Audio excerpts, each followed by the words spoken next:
मनुष्यपणाचा विकास. दादाश्री म्हणतात की या जगामध्ये 14 लाख प्रकारचे मनुष्य आहेत.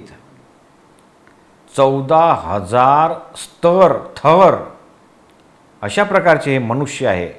आणि ही गोष्ट अतिशय अद्भुत ऐकण्यालायक आहे. मनुष्य गतीमध्ये असून सर्वांचा विकास हा सारखा नसतो. प्रत्येकाचा दर्जा स्टँडर्ड निरनिराळा असतो. म्हणून त्याच्या विकासाच्या आधारे त्याचा परमेश्वर असतो, त्याचा गॉड असतो. त्या नियमानुसार परमेश्वराची भक्ती त्याच्यामध्ये उत्पन्न होते आणि शास्त्रेसुद्धा त्याच्या विकासाप्रमाणे असतात. ही सर्व माणसं विकासाच्या आधारानेच आहेत.